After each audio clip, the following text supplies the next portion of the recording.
ठीक है, अब हट गया आपका, दुखी कर रहा था। ठीक है, कंपोजिशन ऑफ फंक्शन।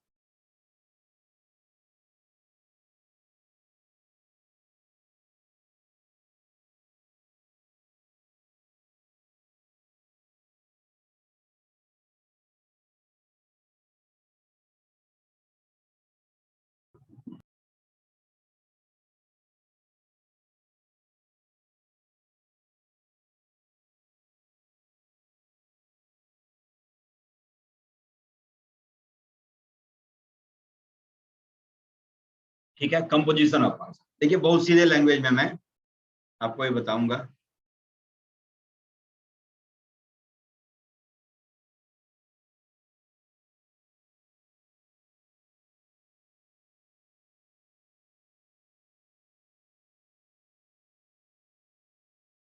ठीक है, कंपोजिशन ऑफ फंक्शन मतलब एक फंक्शन को दूसरे के साथ में मिला करके लिखना है ना, इसको कंपोजिशन ऑफ फंक्शन कहते हैं। कुछ फंक्शन दिया, एलिमेंट्री फंक्शंस के बारे में मालूम है। अब उन एलिमेंट्री फंक्शंस का यूज करके, ठीक है, मिला करके एलिमेंट्री फंक्शंस को मिला करके एक नया फंक्शन जनरेट करना, उसको कहते हैं कंपोजिशन ऑफ। जैसे डोमेन को यूजुअली आप एक्स से डिनोट किया करते हैं। ये सेट ए है, सेट बी है और सेट सी है। ठीक है, तो डोमेन को यूजुअली आप एक्स से डिनोट किया करते हैं। एक्स पर से एक फंक्शन मैंने ऑपरेट कर दिया एफ, तो आप इसे क्या कहेंगे, एफ ओवर एक्स। अब क्या करना है कि एफ एक्स पर एक फंक्शन ऑपरेट करना है, से इसको मैं कह देता हूं जी। तो एक्स पर एफ ऑपरेट किए तो उसको कहते हैं एफ ओवर एक्स। तो एफ एक्स पर जी ऑपरेट करें, इसको क्या कहेंगे, जी ओवर एफ एक्स। ठीक है, जी ओवर एफ एक्स। इसी को ऐसे लिखते हैं जी सर्कल एफ एक्स। तो अब एक ऐसा शॉर्टकट रूल जो डायरेक्टली एक्स पर ऑपरेट होकर के इस सेट की, सी सेट की सारी वैल्यू दे दे, उसको कहते हैं G over F. Composition function क्या है, कंपोजिट फंक्शन क्या है। ठीक है, कि एक्स पर एफ ऑपरेट होकर के एफ एक्स आया, एफ एक्स पर जी ऑपरेट करें, जी एक रूल है, वो ऑपरेट करें तो उसको कहेंगे ऑब्वियसली जी ओवर एफ एक्स। जी करली ब्रैकेट के अंदर में एफ एक्स, इसी जी करली ब्रैकेट एफ को आप कहते हैं जी ओवर एफ, जी सर्कल है। तो एक शॉर्टकट रूल जो डायरेक्टली एक्स पर ऑपरेट होकर के और जी ओवर एफ एक्स दे दे, उसको कहते हैं कंपोजिट फंक्शन। मतलब फर्स्ट सेट के एलिमेंट पर, ठीक है, सेट ए के एलिमेंट पर एफ रूल ऑपरेट किया, ये वैल्यू आई। अब इस पर एक रूल ऑपरेट करें, ये वैल्यू आ गई। ठीक है, अब देखिए एक ऐसा शॉर्टकट रूल जो डायरेक्टली इस पर ऑपरेट होकर के ये वैल्यू दे दे, इस रूल को कहते हैं जी ओवर एफ। ठीक है, ये कंपोजिट फंक्शन है। अब फंक्शन का सारा रूल आपको मालूम है, उस पैमाने पर इसको देखिए, टेस्ट करिए, खड़ा उतरे तो ये कंपोजिशन पॉसिबल है, वरना सीधे रिजेक्ट करिए, नहीं हो सकता है। अब देखिए, अब इस कंपोजिशन को पॉसिबल होने के लिए जरूरी क्या है, इसी को कहते हैं G over F. For G over F to exist, to exist क्या होना चाहिए, range of F function. Range of F मतलब ये एफ एक्स की जो वैल्यू है, वो ये वैल्यू ऐसी होनी चाहिए जिस पर जी ऑपरेट हो पाए, तभी तो कंपोजिशन करेंगे, वरना कंपोजिशन कर ही नहीं सकते हैं। The range of G must be subset of domain of G। ठीक है, रेंज ऑफ एफ का मतलब एफ एक्स की वैल्यू ऐसी होनी चाहिए जिस पर जी ऑपरेट हो पाए, है ना, और जी जिस पर ऑपरेट होता होगा वो उसके डोमेन के अंदर की चीज तो जरूर होगी। तो इसलिए range of f must be subset of domain of g for such composition to be possible. इसमें बताइए, इसको देख करके जो मैंने स्टेटमेंट लिखा है ये समझ में आया कि नहीं आया, कि कोई भी फंक्शन अपने डोमेन के एलिमेंट पर ही ऑपरेट होता है।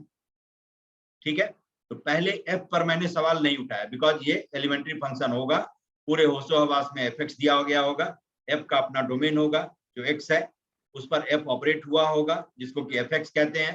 इस पर हमने क्वेश्चन नहीं उठाया, ठीक है, क्योंकि पहला ही फेल हो जाएगा तो कंपोजिशन तो आगे तो बढ़ना ही नहीं है। तो पहला पास है, उसके बाद कंपोजिशन कब पॉसिबल होगा वो निकालने की कोशिश करता हूँ, ठीक है। तो एफ एक्स की जो वैल्यू आई है वो वैल्यू ऐसी होनी चाहिए जिसको जी मना नहीं करे, है ना, जिस पर जी ऑपरेट हो पाए।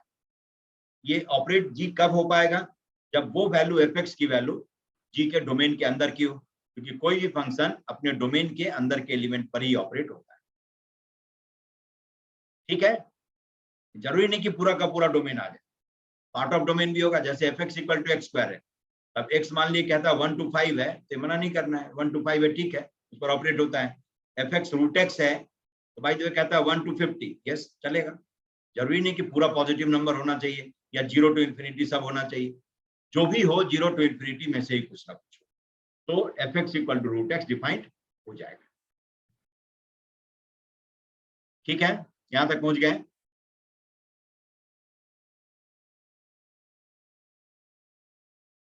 Yes sir.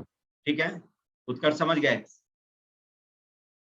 Yes sir. 3 set है, 3 सेट ए बी सी।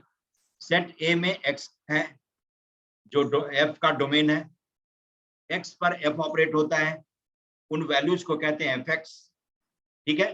अब कहता है कि अब कंपोज करना है इसके साथ जी को, तो एफ एक्स पर जी कब ऑपरेट हो पाएगा, जब एफ एक्स की वैल्यू जी के डोमेन के अंदर की हो। तो इसीलिए इस कंपोजिशन को एग्जिस्ट होने के लिए ये कंडीशन मैंने लिखा है कि रेंज ऑफ एफ मतलब एफ एक्स की वैल्यू, रेंज ऑफ एफ का मतलब एफ एक्स की वैल्यू, ठीक है, एफ एक्स की वैल्यू डोमेन ऑफ जी मतलब जी जिस पर ऑपरेट हो सकता है उसके अंदर की होनी चाहिए, तब जाकर के कंपोजिशन पॉसिबल होगा, वरना कंपोजिशन पॉसिबल नहीं। कंपोजिट फंक्शन कहते किसको है, तो एक शॉर्टकट रूल जो एक्स पर ऑपरेट होकर के directly g over f x देते, इस शॉर्टकट रूल को कहते हैं कंपोज रूल, और that compose rule is by now this moment at this moment g over f, g over f, जिसको जी सर्कल एफ या गॉप के नाम से भी जानते हैं,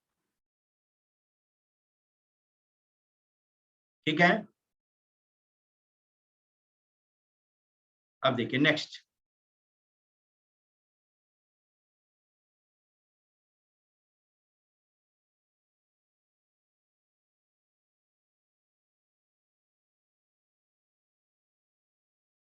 ये 3 सर्कल में लेता हूं और 3 ओवल रीजन है जिसमें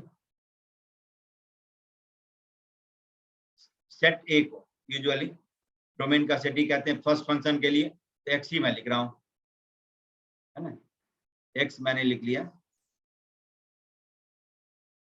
ये है,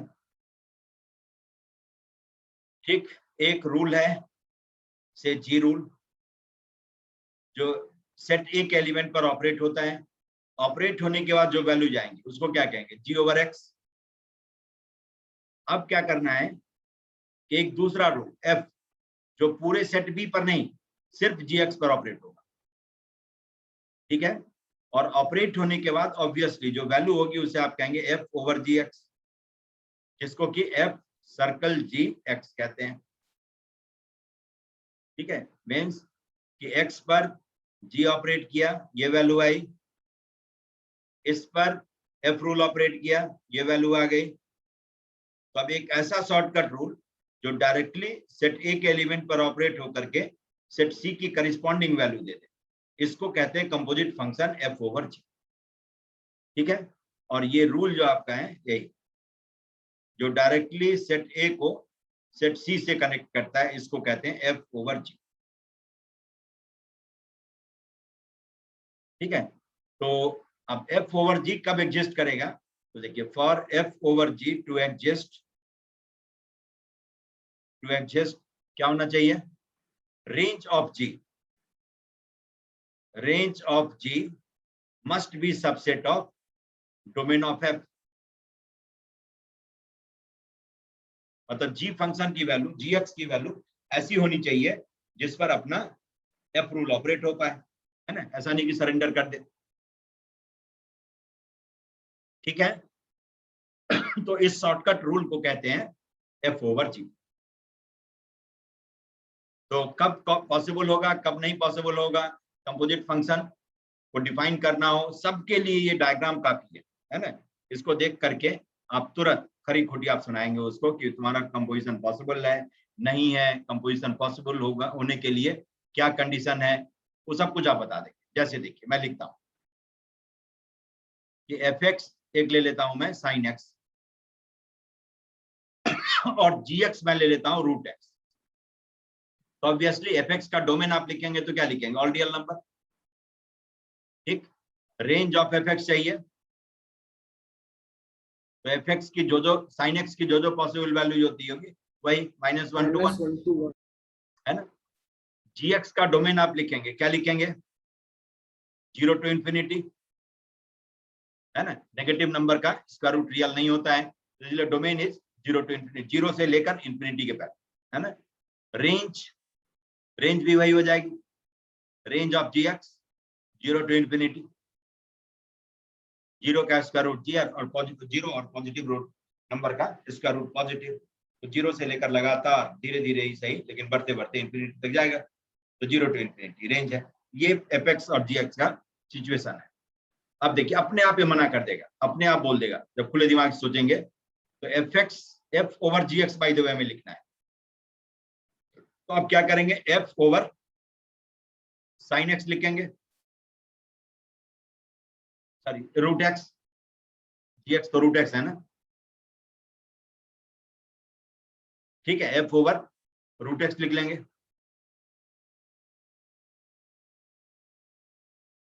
F over root x because g x root x, this is equal to, अब एफ एक्स का इकलौता डेफिनेशन है साइन एक्स, तो आप क्या लिखेंगे, साइन रूट एक्स, कहीं कोई आपत्ति नहीं, ठीक है। और इसमें एक्स की वैल्यू वही हो जाएगी 0 to इंफिनिटी, जो जी एक्स का डोमेन है वही तो एक्स की तरह यूज होगा, तो 0 to इंफिनिटी। अब देखिए इस कंपोजिशन में कहीं कोई प्रॉब्लम नहीं हुआ, कहीं कोई दिक्कत नहीं आई। रीजन क्या था कि जी फंक्शन की जो वैल्यू है, range of g is 0 to infinity which is subset of domain of f, domain of f, और domain of f क्या है, ऑल रियल नंबर, ठीक है, रियल नंबर का ही सबसेट जी फंक्शन की रेंज है। अब देखिए यही एफ ओवर जी को एग्जिस्ट होने के लिए कंडीशन है, range of ji must be subset of domain of F, G की वैल्यू ऐसी होनी चाहिए जिस पर एफ हंसते खेलते ऑपरेट हो पाए, दुखी नहीं हो, जो कि कहीं पर भी हमें नहीं लगा कि अब कोई दुखी होने वाला है, तो इसीलिए कंपोजिशन पॉसिबल था और रीजन यही था। अब देखिए जी ओवर एफ एक्स में लिखता हूं,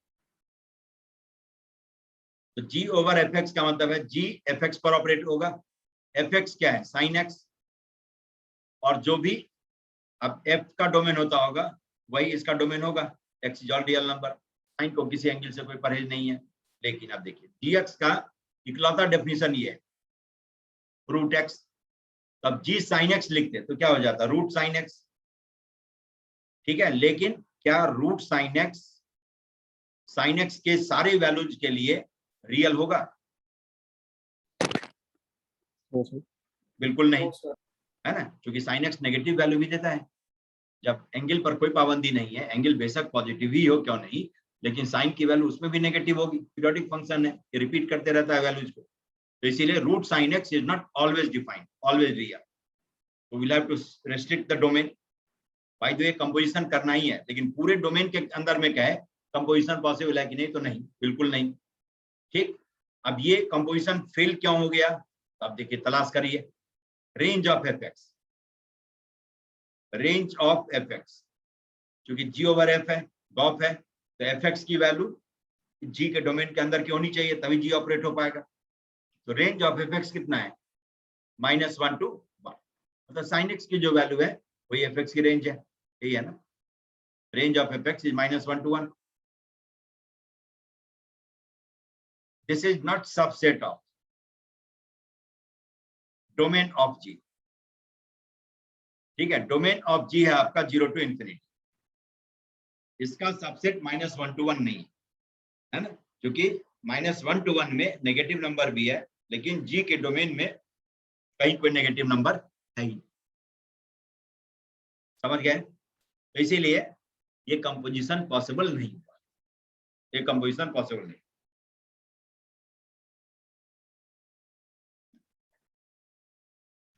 ठीक है, अब बाय द वे मान लीजिए इसका डोमेन पूछ दे, चलो कंपोजिशन पूरे डोमेन में नहीं पॉसिबल है, डोमेन ही बता दो, ऐसा भी सवाल हो सकता है। एक तो पूरा डेफिनेशन दे करके पूछे आपको कि under this definition whether G over F या F over G is possible और नॉट, तब खाली कोटी सुना देना है, जैसे F over G will exist and G over F will not exist. लेकिन आपसे कहता है find domain of ji over F या find domain of F over G, तो domain of F over G कहता है 0 to infinity कुछ भी, domain of ji over f कहता है, ठीक है, कहता है कि find domain of ji over f x under given definition, definition ऊपर में जो दिया हुआ है उसमें, तो find domain of ji over f x कहता है। तो आपको क्या करना है, जी ओवर एफ एक्स निकालना है जो कि रूट साइन एक्स है। अब एक्स की वैल्यू ऐसी होनी चाहिए जिस पर साइन ऑपरेट करें तो उसकी वैल्यू पॉजिटिव आए, इसका मतलब एक्स किस क्वाड्रेंट से होना चाहिए,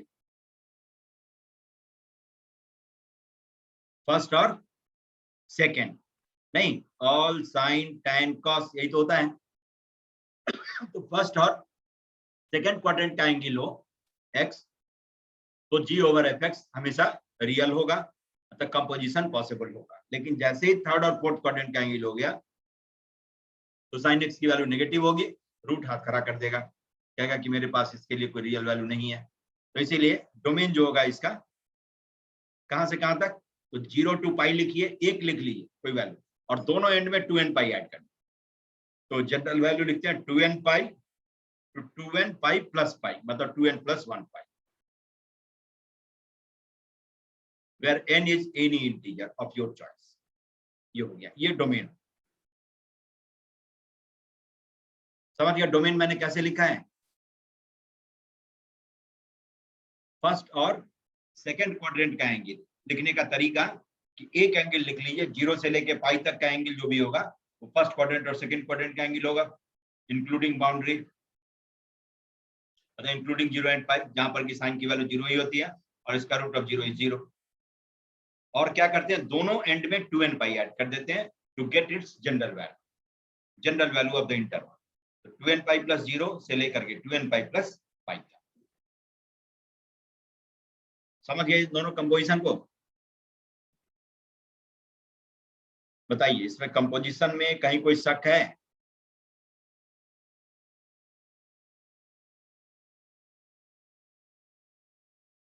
एफ ओवर जी एक्स और जी ओवर एफ एक्स लिखने का तरीका सीख गए? Yes sir.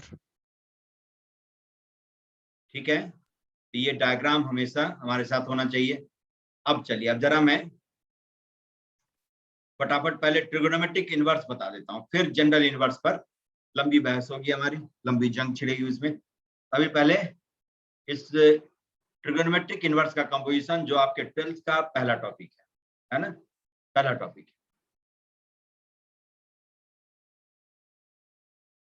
कंपोजिशन ऑफ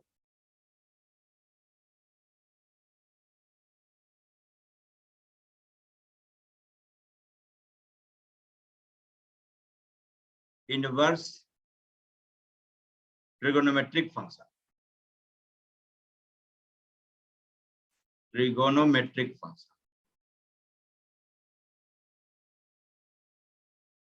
ठीक है, एंड ट्रिगोनोमेट्रिक फंक्शन, टीएफ लिख देता हूं, ट्रिगोनोमेट्रिक और इनवर्स फंक्शन का कंपोजिशन। अब देखिए कितनी बारीकी की चीज है, और जिसको इतने हल्के में एनसीईआरटी में लिख दिया है कि हालांकि वो लिखा है सब कुछ, लेकिन हम उसकी तहकीकात नहीं करते हैं, हम उसे फॉर्मूले की तरह लेते हैं, तो इसीलिए बहुत सारी बात जो छुपी हुई है वो हमारे सामने आती ही नहीं, और एग्जामिनेशन हॉल में पूछ देता है वहां पर, तो हम जवाब जो भी देते हैं वो गलत निकलता है।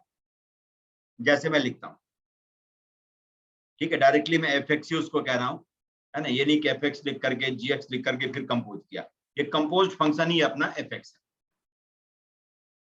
है, जिसको मैं कहता हूं sine of sine inverse x, ठीक है, साधारण सा कंपोजिशन। अब जरा बताइए कि sine of sine inverse x में इसका डोमेन क्या होगा? वो एक्स की वैल्यू जिस पर साइन इनवर्स ऑपरेट हो पाए? नहीं, इसका डोमेन पूछ ले तो डोमेन वो एक्स की वैल्यू, चूंकि शुरुआत होगी तभी तो, मतलब अंदर से कुछ वैल्यू निकल के आएगी तब तो बाहर तक जाएगी। तो domain is such values of x on which sin inverse can be operated, मतलब domain of sine inverse x will be domain of fx, तो डोमेन will be -1 to 1, क्योंकि साइन इनवर्स x का डोमेन होता है -1 to 1। ठीक, ये भी नहीं पता चले तो आप साइन इनवर्स x को थीटा ले लीजिए। इसका मतलब हमने एक ही सीखा है कि x इज साइन थीटा, है ना। इनवर्स का यही एक मतलब था कि sine inverse x is theta, तो this means x is sine theta. तो जो साइन थीटा की पॉसिबल वैल्यू होती होगी वही x की पॉसिबल वैल्यू होगी। साइन थीटा की वैल्यू होती है -1 से 1 तक, तो इसीलिए x की वैल्यू भी -1 से 1 तक, और x के वैल्यूज के सेट को ही कहते हैं आप डोमेन ऑफ फंक्शन। तो डोमेन हो गया -1 to 1। अब आइए, अब इस fx को डिफाइन करें तो साइन इनवर्स x को हमने थीटा कहा है, तो ये साइन थीटा हो गया, और साइन थीटा किसके बराबर है? x। ठीक है, इसका मतलब fx इक्वल टू x, ये आ गया sine of sine inverse x is x, fx this fx is equal to x, लेकिन कैसे x के लिए? जब x की वैल्यू कहां से कहां तक हो? -1 to 1, बस इतने छोटे से डोमेन के, क्योंकि साइन इनवर्स हर किसी नंबर पर ऑपरेट नहीं होगा, -1 से 1 के बीच के नंबर पर ही ऑपरेट। ठीक है, से फॉर एग्जांपल जैसे f हाफ कहता है निकालने के लिए, तो आप क्या लिखते हैं? Sine of sine inverse half. ठीक है, अब ये इनवर्स फंक्शन है तो 1 1 तो है ही, साइन इनवर्स हाफ पर ऑपरेट करेंगे तो कोई एक ही वैल्यू आएगी, और वो कौन सी वैल्यू होगी? वो एंगल जिस पर साइन हाफ देता हो, मतलब 30 डिग्री, π/6, तो sine inverse half will be π/6। ठीक, तो sine inverse half is theta, तो this implies sine theta is half, और देयरफॉर थीटा जो कि -π/2 से π/2 के बीच में है उसका π/6 लिखेंगे। यही मैंने साइन इनवर्स हाफ को मैंने π/6 लिख दिया। ठीक है, अब देखिए, अब साइन π/6 क्या होगा? हाफ। यही तो इनवर्स का है कि थीटा पर साइन ऑपरेट होकर के हाफ वैल्यू आई है, थीटा पर साइन ऑपरेट होकर के हाफ वैल्यू आई, तो दैट थीटा इज π/6। अब फिर साइन π/6 की वैल्यू तो पूछना ही बेकार है ना।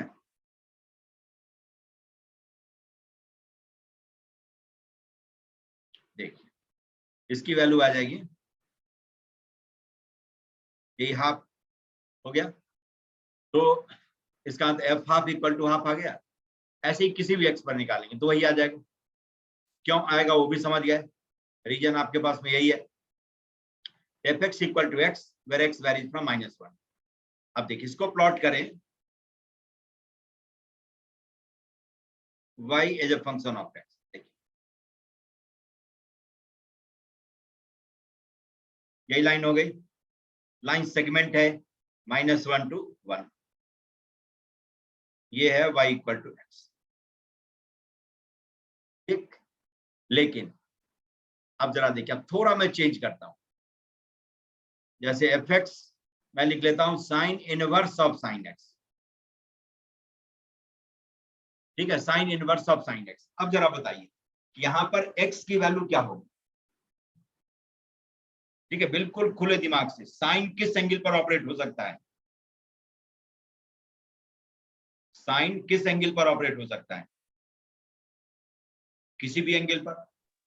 कोई ऐसा एंगल है जिसको साइन मना करेगा कि मैं उस पर वैल्यू नहीं दे सकता? बिल्कुल नहीं।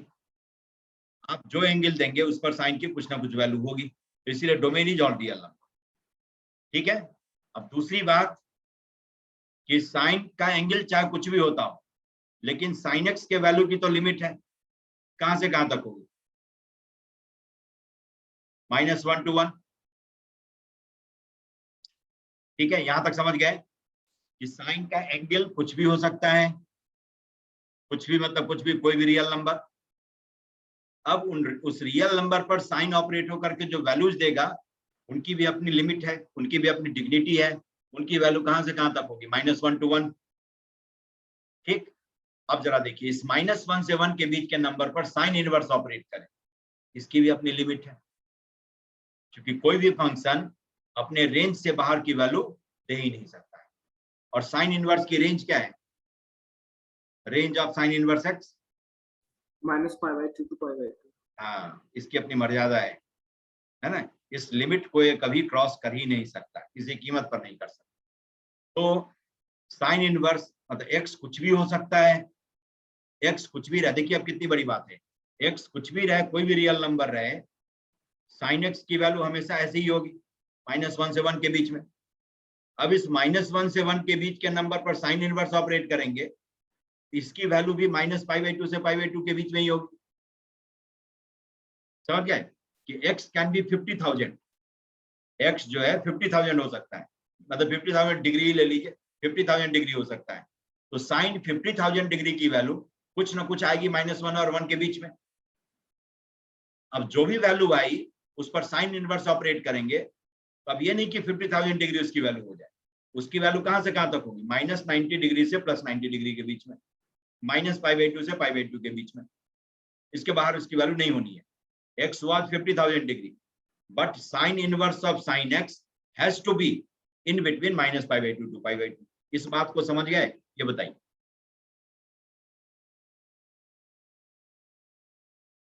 Yes sir. ठीक है, यस सर। कोई भी एंगल हो सकता है, -∞ to ∞, x कोई भी एंगल हो सकता है, उस किसी भी एंगल पर चाहे कितने भी बड़े मैग्नीट्यूड का हो, साइन ऑपरेट करें तो उसकी वैल्यू -1 और 1 के बीच में होगी। ठीक है, अब उस -1 और 1 के बीच के नंबर पर साइन इनवर्स ऑपरेट करेंगे, इसकी भी अपनी डिग्निटी है, इसकी वैल्यू उछल कूद करके नहीं आएगी, -π/2 से π/2 के बीच में ही आएगी। क्यों, तो sine was made invertible, it was not originally invertible. ठीक है, it was not one at all. तो इसीलिए -π/2 से π/2 के बीच का स्ट्रेच साइन का 1 का स्ट्रेच है, जिसमें इंटरनेशनल इनवर्स को डिफाइन किया गया है। तो इसीलिए x कुछ भी हो, साइन इनवर्स साइन x की वैल्यू हमेशा -π/2 और π/2 के बीच में होगी।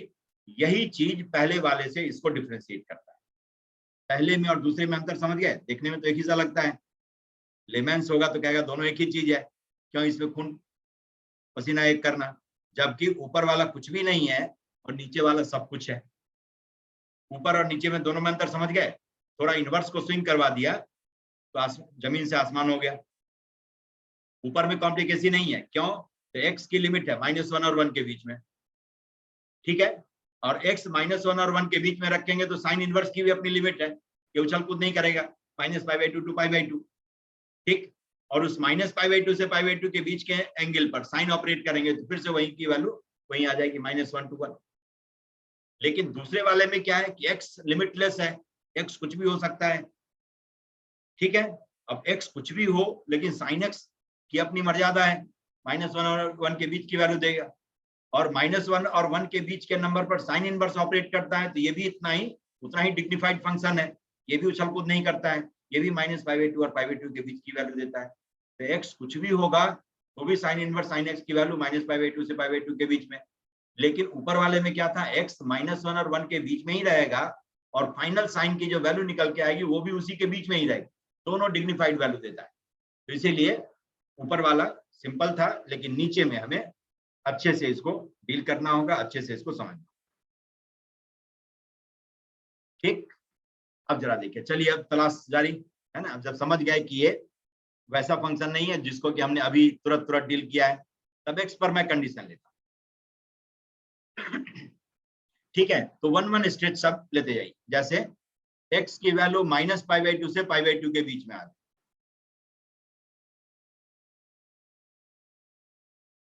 x की वैल्यू -π/2 से π/2 के बीच में आ जाए तो साइन इनवर्स साइन x को आप डायरेक्टली x कह सकते हैं, है ना। क्यों कह सकते हैं, तो x जैसे π/6 रख लें तो sine π/6 is half, sine 30 half, फिर उस पर साइन इनवर्स ऑपरेट करेंगे तो sine inverse half is again π/6। तो -π/2 से π/2 के बीच के किसी भी एंगल पर साइन ऑपरेट करके उसका इनवर्स निकाले तो इसी बीच की वैल्यू आएगी, क्योंकि साइन इनवर्स की वैल्यू भी इसी लिमिट के बीच में होती है। ठीक है, कि x माइनस पाई बाई 2 से पाई बाई 2 के बीच का कुछ भी हो उस पर साइन ऑपरेट करेंगे, कुछ वैल्यू आएगी, उस पर फिर साइन इनवर्स ऑपरेट कर देंगे तो वही वैल्यू आ जाएगी। रीजन क्या है? तो साइन इनवर्स की वैल्यू माइनस पाई बाई 2 और पाई बाई 2 के बीच में ही हो। ठीक, जैसे से for example sine inverse √3/2 is pi by 3। ठीक, अब साइन पाई बाई 3 निकालें और बाहर में साइन इनवर्स ऑपरेट करें। अब देखिए sign inverse sine pi by 3 निकालते तो क्या होता है? साइन इनवर्स ऑफ √3/2, क्योंकि साइन 60 √3/2 और साइन इनवर्स √3/2 60 पाई बाई 3। तो इसीलिए sine inverse of sine x in such case will be x. कब? जब एक्स साइन इनवर्स के रेंज के अंदर की वैल्यू, माइनस पाई बाई 2 से पाई बाई 2 के बीच की वैल्यू। लेकिन अब देखिए एक्स जब पाई बाई 2 से लेकर 3 पाई बाई 2 के बीच का एंगल, ठीक है, ये भी एक 1-1 स्ट्रेच है। जैसे मैं फिगर ड्रॉ कर देता हूं,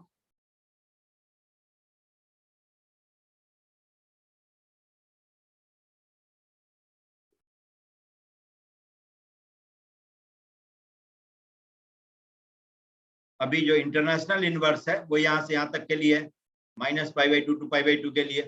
अब अगला इंटरवल मैंने लिया है pi by 2 to 3 pi by 2।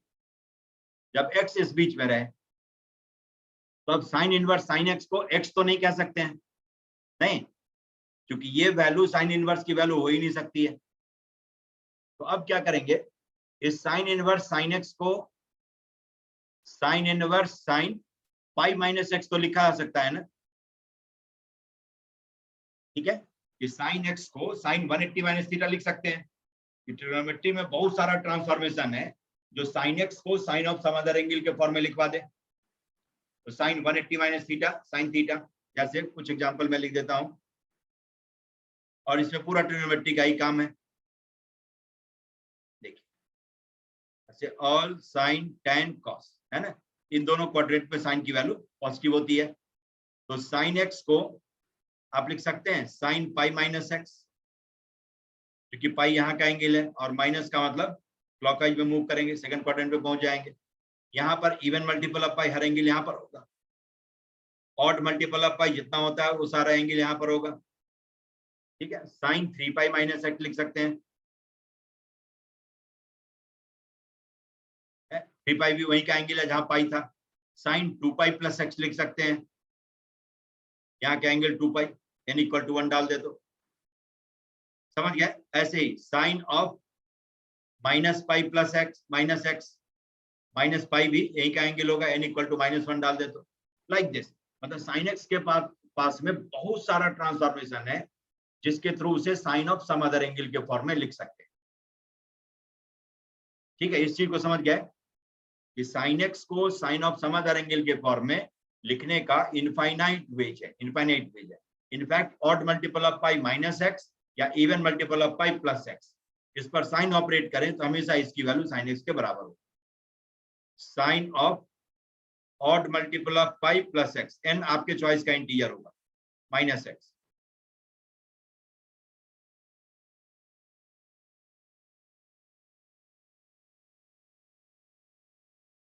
ठीक है, a sine x and sin 2n pi plus x is also sin x, first quadrant का एंगल हो जाए, where n is any integer of your choice। ठीक है, तो इतनी सारी लिबर्टी है। तो अब हम करते क्या है यहाँ पर, तो अपने मन के मुताबिक आप जो ट्रांसफॉर्मेशन लिखेंगे उन सबके करिस्पॉन्डिंग एक एक इंटरवल आएगा, क्योंकि कोई भी फंक्शन अपने लिमिट के बाहर वैल्यू दे ही नहीं सकता है। कोई भी फंक्शन अपने लिमिट के बाहर, अपने रेंज के बाहर वैल्यू नहीं दे सकता। तो इसमें x पर साइन ऑपरेट करेंगे, फिर जो वैल्यू आएगी उस पर साइन इनवर्स ऑपरेट करेंगे, तो इस फंक्शन की फाइनल वैल्यू किसकी वैल्यू होगी? साइन इनवर्स की वैल्यू होगी। फाइनल वैल्यू साइन इनवर्स की वैल्यू होगी। इस बात को समझ गए? क्योंकि x पर साइन ऑपरेट होकर के कुछ वैल्यू आएगी, फिर उस वैल्यू पर साइन इनवर्स ऑपरेट करेंगे, तो जो वैल्यू निकल के आएगी वो किसकी वैल्यू कही जाएगी? साइन इनवर्स की वैल्यू। और साइन इनवर्स की वैल्यू इसके बाहर से हो ही नहीं सकती, इसके बाहर कभी साइन इनवर्स जा ही नहीं सकता, है ना। -π/2 से π/2 के बीच में ही उसको रहना है, चाहे जैसे रहे। ठीक है, इस चीज को समझ गए? यस कि नो बताइए।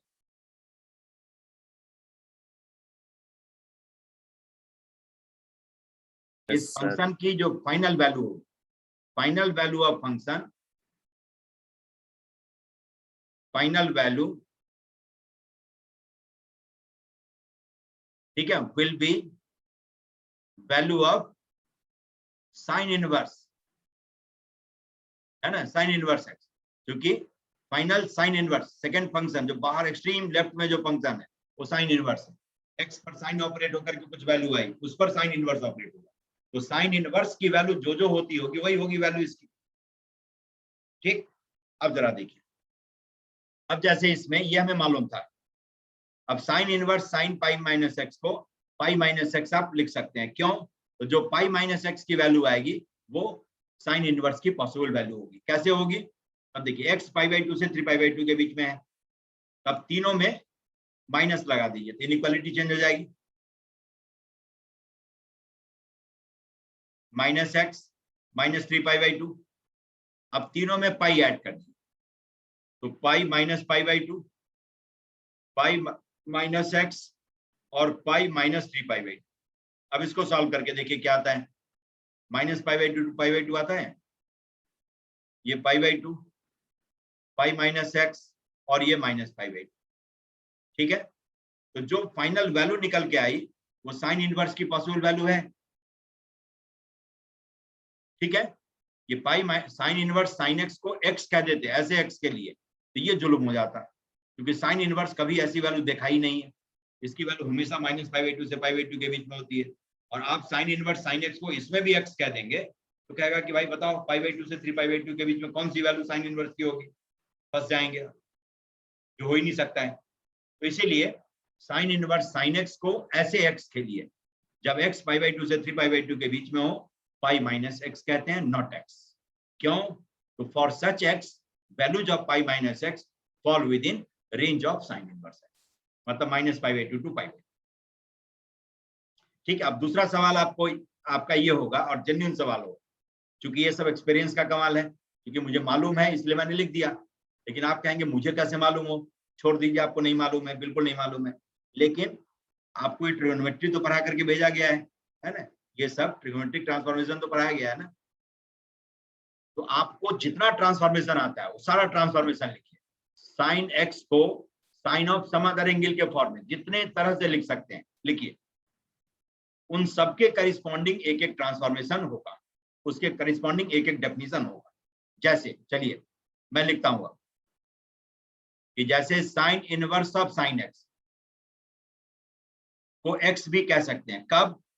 जब x की वैल्यू कहां से कहां तक हो, -π/2 से π/2, क्योंकि फाइनल वैल्यू किसकी आएगी, साइन इनवर्स की आएगी, तो x जब साइन इनवर्स की पॉसिबल वैल्यू होगा तब fx को आप x कह सकते हैं, वरना कभी नहीं कह सकते। ठीक, अब चलिए साइन इनवर्स साइन एक्स के जगह पर मैं sine inverse sine pi minus x लिख लेता हूं, कोई गलत काम नहीं किया, क्योंकि sine x is always equal to sine pi minus x होता है। अब sine inverse sine pi minus x को आप बिल्कुल पाई माइनस एक्स कह सकते हैं, लेकिन कब? जब पाई माइनस एक्स की वैल्यू कहां से कहां तक हो, -π/2 to π/2, क्योंकि फाइनल वैल्यू होगी साइन इनवर्स की होगी। अब तीनों में पाई सब्ट्रैक्ट करिए, -3π/2 -x -π/2, माइनस से मल्टीप्लाई करिए, इनइक्वालिटी चेंज हो जाएगी, 3π/2 x और π/2 आ गया। तो जब x π/2 से 3π/2 के बीच में आ जाए तो fx will be pi minus x, not x। Next चलिए एक और उठाता हूं, 3π माइनस एक्स है ना, -π माइनस एक्स, ये भी लिख सकते हैं। देखिए साइन इनवर्स